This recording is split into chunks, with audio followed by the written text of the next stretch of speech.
IMF programme से मुआशी इस्तेहकाम आता है, तरक्की नहीं होती। वज़ीर आज़म इस्लामाबाद में prime minister digital youth hub के इजरा की तकरीब से खिताब करते हुए वज़ीर आज़म ने कहा कि अल्लाह से दुआ है कि IMF का हालिया प्रोग्राम आखिरी प्रोग्राम हो। 77 सालों में हमारे कर्जों में इजाफा ही हुआ। वज़ीर आज़म ने कहा कि आप लोगों को मालूम होगा कि IMF से स्टाफ लेवल मुआहिदा हो गया, लेकिन ये $1 मिलियन कर्ज है, हमने कमाया नहीं है। इन्होंने कहा कि नौजवान नस्ल की मेहनत और हुनर की बदौलत कर्ज की ज़िंदगी को वकार की ज़िंदगी में बदलना है और मैं आखिरी हद तक आपको कर्जों से निजात दिलाऊंगा। किसान, सनअतकार और नौजवान को मुआशी तौर पर मजबूत करना है। वज़ीर आज़म ने कहा कि पाकिस्तान के नौजवानों को बाइज्जत रोजगार के हसूल के काबिल बनाना है, जिसके लिए दीगर अखराजात कम करके यूथ की ट्रेनिंग के लिए पैसा देंगे और खादिम बनकर पाकिस्तान की खिदमत करता रहूंगा। वज़ीर आज़म ने कहा कि पिछले 3 हफ्तों में 34 अरब रुपए खजाने में आए। शरपसंद अनासिर बलोचिस्तान की अमन और तरक्की के दुश्मन हैं। वज़ीर आज़म सदर की गवादर हमले की मजम्मत। वज़ीर आज़म ने वाक़ये में 6 अफराद के जाँ बहक होने पर गहरे दुख और रंज का इजहार करते हुए हदायत की है कि बाकी की तहकीकात करके जिम्मेदारान का तयन और करारवाक़ई सज़ा यकीनी बनाई जाए। वज़ीर आज़म ने कहा कि शरपसंद अनासिर की मासूम लोगों के खिलाफ बुज़दिलाना कार्रवाइयाँ इनकी हैवानियत की वाज़ेह अक्कासी करती हैं।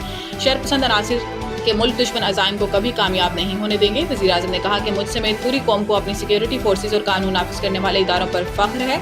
सदर मुमलिकत आसिफ अली ज़रदारी ने मुसल्लह अफराद की फायरिंग की मजम्मत करते हुए दहशतगर्द हमले में कीमती जानी नुकसान पर इज़हार अफसोस किया। आसिफ अली ज़रदारी ने कहा कि दहशतगर्द मुल्क की तरक्की और सूबे की खुशहाली के दुश्मन है। दहशतगर्द बलोचिस्तान को तरक्की करता नहीं देखना चाहते। सदर मुमलिकत ने हमले में ज़ख्मी अफराद की जल्द सेहतयाबी, जाँ बहक अफराद की बुलंदी दर्जात और अहल खाना के सब्र जमील की दुआ की।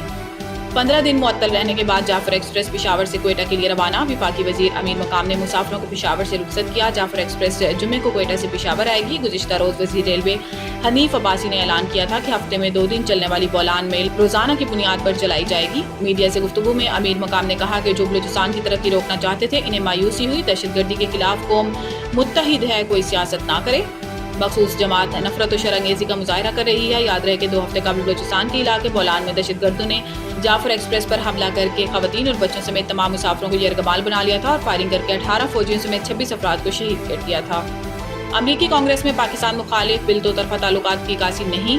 तर्जुमान दफ्तर खारजा अमरीका में पाकिस्तान के खिलाफ पेश होने वाला बिल पर रद्द अमल का इजहार करते हुए तर्जुमान दफ्तर खारजा शफकत अली खान का कहना था कि हम अमेरिका में पेश किए गए बिल से आगाह हैं। ये एक फर्द की जानिब से उठाया गया इक़दाम है। ये बिल पाकिस्तान और अमरीका के 2 तरफा ताल्लुकात की अक्कासी नहीं है। उम्मीद करते हैं कि अमरीकी कांग्रेस दोनों ममालिक के अच्छे ताल्लुकात के लिए इक़दाम करेगी। इन्होंने कहा कि पाकिस्तान की कमर्शियल कंपनियों पर अमरीका की जानिब से लगाई गई पाबंदियाँ एक तरफा हैं। ये पाबंदियाँ सबूतों के बगैर लगाई गई हैं। पाकिस्तानी सहाफ़ियों के दौरा इसराइल पर बात करते हुए तर्जुमान ने बताया कि पाकिस्तानी पासपोर्ट पर इसराइल का दौरा नहीं हो सकता। इससे पहले जो इसराइल के दौरे हुए वो डुअल नेशनल थे। पाकिस्तान के इसराइल पर मौक़िफ़ में कोई तब्दीली नहीं आई।